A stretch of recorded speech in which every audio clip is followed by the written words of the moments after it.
Anchor Shyamala ఓవైపు movie promotions, మరోవైపు TV ఛానల్స్లలో anchoring, ఇంకోవైపు సినిమాలలో యాక్టర్గా ఛాన్సులు.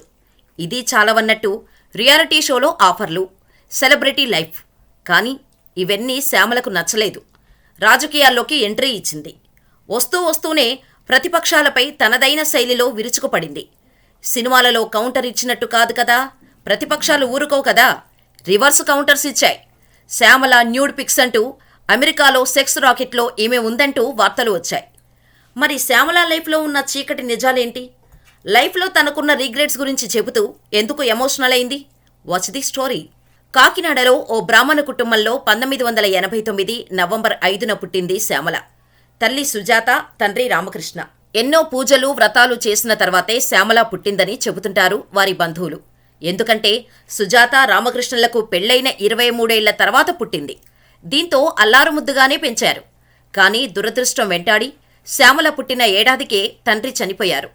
అప్పటి వరకు ఇంటి గడప దాటి బయట అడుగు పెట్టని సుజాతపై కుటుంబ పోషణ భారం పడింది. కూతురు భవిష్యత్తు కోసం పనిలో చేరాలని అనుకుంది. అలా తనకు తెలిసిన వారి ద్వారా ఓ ఆసుపత్రిలో ఆయాలా పనికి చేరింది. అలా వచ్చిన డబ్బు కేవలం కుటుంబ పోషణకే సరిపోవటంతో శ్యామలను గవర్నమెంట్ స్కూల్లోనే జాయిన్ చేసింది సుజాత. అలా కాకినాడలోని గవర్నమెంట్ స్కూల్లోనే చదువుకుంది శ్యామల. బ్రాహ్మణ కుటుంబం నుంచి వచ్చినా చదువు అంతంత మాత్రంగానే ఉండేది. కానీ కల్చరల్ యాక్టివిటీస్లో మాత్రం ముందుండేది. అలా చిన్నప్పటి నుంచే డాన్సులు వేయటం, పాటలు పాడటంలో నెంబర్ 1గా ఉండేది. అంతేకాకుండా ఏదైనా నాటకం వేస్తే ఫస్ట్ ప్రైజ్ తనకే వచ్చేది. అంతలా యాక్ట్ చేసేది శ్యామల. ఇక చుట్టుపక్కల ఉండే ఫ్రెండ్స్, టీచర్సు మెచ్చుకోవటంతో మనసంతా యాక్టింగ్ వైపు మళ్ళింది. దీంతో చదువు అటకెక్కింది. అలా 10వ తరగతి ఫెయిల్ అవటంతో తనకు చదువంటే ఇంట్రెస్ట్ లేదని, తాను సినిమాల్లోకి వెళ్తానని చెప్పింది. అయితే అంతకుముందే ఓ సీరియల్లో యాక్ట్ చేయటం కోసం ఆడిషన్కు వెళ్లినా సెలెక్ట్ కాకపోవటంతో ఇంటికి వచ్చేసింది శ్యామల. ఇక యాక్టింగ్ వైపు వెళ్తానని కూతురు చెప్పినప్పుడు తల్లి సుజాత మొదట ఒప్పుకోలేదు. నువ్వు అక్కడ ఇమడలేవు అని చెప్పి చూసింది. కానీ శ్యామల మొండిపట్టు పట్టడం, కుటుంబ ఆర్థిక పరిస్థితి అంతంత మాత్రమే కావటంతో నీ ఇష్టమని చెప్పేశారు సుజాత. అలా 2005లో హైదరాబాద్కు వచ్చేసింది శ్యామల. తల్లిని వెంట పెట్టుకుని ఎన్నో సినిమాల ఆఫీసుల చుట్టూ, డైరెక్టర్ల ఆఫీసుల చుట్టూ తిరిగింది. కానీ సినిమాలలో ఛాన్సులు రాలేదు. దీంతో బుల్లితెరపై అవకాశాల కోసం ప్రయత్నాలు మొదలుపెట్టింది. సరిగ్గా అప్పుడే దూరదర్శన్లో స్టార్ట్ అవ్వబోతున్న వివాహ బంధం సీరియల్కు ఆడిషన్ ఇస్తే అందులో చిన్న క్యారెక్టర్ ఇచ్చారు. ఇక ఇందులో యాక్ట్ చేస్తున్నప్పుడే అక్కడే పనిచేసే ఓ మేనేజర్తో అయిన పరిచయంతో లయ అనే సీరియల్లో మెయిన్ క్యారెక్టర్ చేసే అవకాశం వచ్చింది. ఓ పక్క తెలుగు సీరియల్స్లో యాక్ట్ చేస్తూనే మరో పక్క తమిళ సీరియల్స్లో కూడా నటించడం మొదలుపెట్టింది శ్యామల. కానీ అనుకున్నంత ఫేము, డబ్బు మాత్రం రాలేదు. దీంతో ఫ్యామిలీ ఆర్థిక కష్టాలు మాత్రం పోలేదు. ఈ క్రమంలోనే జగదేక వీరుడు అతిలోక సుందరి అనే సీరియల్ తెలుగులో మొదలైంది.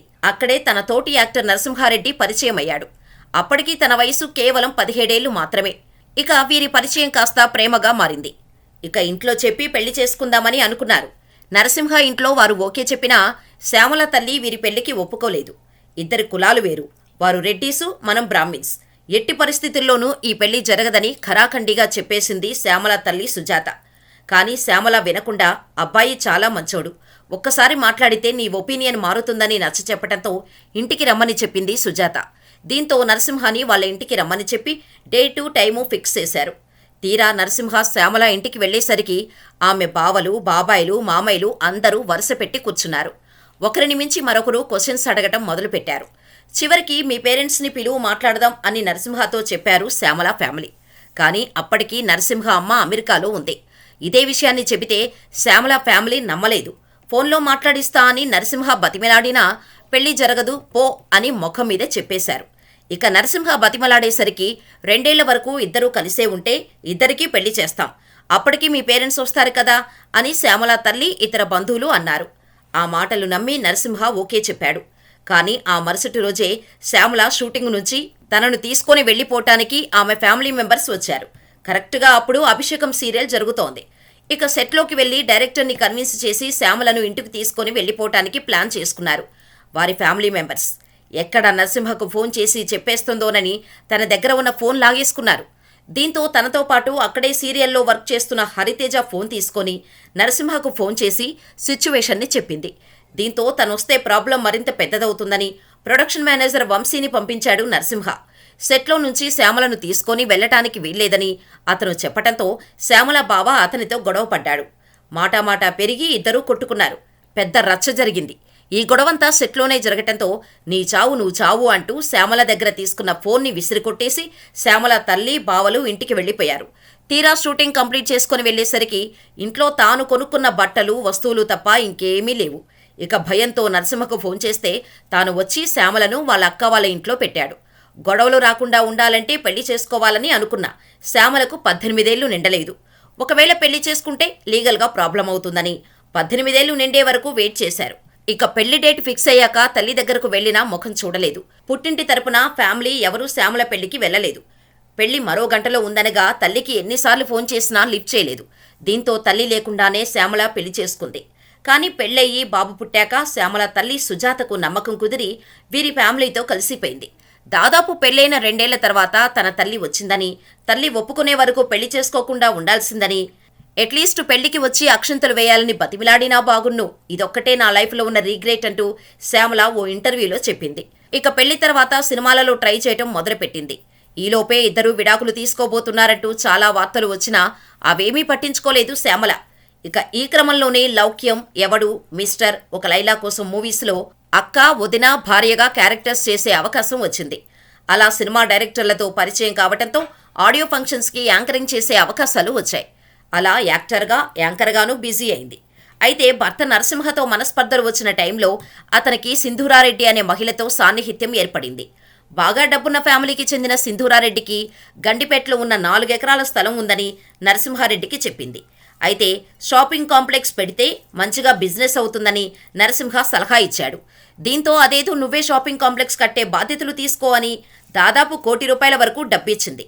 కానీ గండిపేటలో తన స్థలంలో ఎలాంటి నిర్మాణాలు జరగకపోవడంతో సింధూరారెడ్డి నరసింహని నిలదీయడం, ఆ తర్వాత ఆ డబ్బులు మర్చిపోవాలంటూ నరసింహ బెదిరించారంటూ ఆమె కేసు పెట్టడం జరిగింది. దీంతో అప్పటి వరకు తమ మధ్య ఉన్న గొడవలను పక్కన పెట్టేసిన శ్యామల భర్త కోసం రంగంలోకి దిగింది. న్యాయం కోసం పోరాడింది. చివరకు శ్యామల భర్త నరసింహకు అనుకూలంగానే తీర్పు వచ్చింది. ఇక ఆ తర్వాత వరుసపెట్టి సినిమాలలో అవకాశాలు రావటంతో ఇక బుల్లితెరను వదిలేసి సినిమాలో సెటిల్ అయిపోతుందని అందరూ అనుకుంటున్న టైంలోనే శ్యామల వైసీపీలో చేరి బిగ్ ట్విస్ట్ ఇచ్చింది. వైసీపీలోకి చేరటమే కాకుండా 2024 ఎన్నికలలో వైసీపీ తరపున ప్రచారం కూడా మొదలుపెట్టింది. ఇక ప్రచారంలో భాగంగా పవన్ కళ్యాణ్పై, చంద్రబాబుపై తీవ్ర స్థాయిలో కామెంట్ చేయడమే కాకుండా గుంటనక్క, తోడేలు అంటూ ఒక పిట్ట కథను చెప్పింది. దీంతో శ్యామలపై ట్రోలింగ్ మొదలైంది. కొన్ని ఫోటోలను మార్ఫింగ్ చేసి శ్యామల న్యూడ్ పిక్స్ అంటూ సోషల్ మీడియాలో వైరల్ చేశారు. అంతేకాకుండా అమెరికాలోని హోటల్లో నువ్వు నడిపిన సెక్స్ రాకెట్ గురించి మాకు తెలుసు, నీలాంటి వారు టీడీపీ, జనసేన గురించి మాట్లాడే హక్కు లేదంటూ కౌంటర్ అటాకులు మొదలయ్యాయి శ్యామలకి. అయితే తాను అమెరికా వెళ్లినప్పుడు ఏ హోటల్లో ఉండాల్సిన అవసరం లేదని, అమెరికాలోని ప్రతి స్టేట్లో తన ఫ్యామిలీ ఫ్రెండ్స్ ఉన్నారని, తాను హోటల్లో లేనని క్లారిటీ ఇచ్చింది శ్యామల. అయినా సరే శ్యామల మీద ట్రోలింగ్ మాత్రం ఆగలేదు. దీంతో పాటు శ్యామల చిన్నప్పుడు కెరీర్ స్టార్టింగ్లో నాటకాలు, డాన్సులు చేసిన వీడియోలు, ఫోటోలను సోషల్ మీడియాలో వైరల్ చేయటం మొదలుపెట్టారు. రికార్డింగ్ డాన్సులు చేసుకునేవారు కూడా టీడీపీ గురించి మాట్లాడటమే అంటూ కౌంటర్ ఇచ్చారు. అయితే తను డాన్స్ చేసిన మాట వాస్తవమేనని, నాటకాలలో నటించిన మాట నిజమని, అవన్నీ తన ఫ్యామిలీ కోసం చేసినవని, నాటకంలో భాగంగా చేసిన డాన్స్ని రికార్డింగ్ డాన్సులు అంటున్నారని ప్రూఫ్స్తో సహా అన్నీ బయటపెట్టింది శ్యామల. ఇదిలా ఉంటే శ్యామల ప్రొఫెషనల్ లైఫ్ పొలిటికల్ ఎంట్రీతో డిస్టర్బ్ అయిందనే చెప్పాలి. ఇప్పటికే ఈటీవీ, మాటీవీ ఛానల్స్ శ్యామలను పూర్తిగా పక్కన పెట్టేశాయి. ఇతర ఛానల్స్లో సైతం ఎటువంటి ప్రోగ్రాంలకు శ్యామలను పిలవటం లేదు. అటు బుల్లితెర, ఇటు వెండితెరపైన అవకాశాలు పోయాయి. దీంతో శ్యామల ప్రస్తుతం ఫుల్ టైం పొలిటికల్ లీడర్గా మారిపోయారు. వైసీపీ శ్యామలను వైసీపీ అధికార ప్రతినిధిగా హోదా ఇవ్వటంతో ప్రస్తుతం పొలిటికల్గా దూకుడుగా ఉంటూ ప్రతి విషయంపైన స్పందిస్తోంది శ్యామల. ఇది శ్యామల లైఫ్ స్టోరీ. మరి శ్యామల గురించి మీరేమనుకుంటున్నారో మాకు కామెంట్ చేయండి.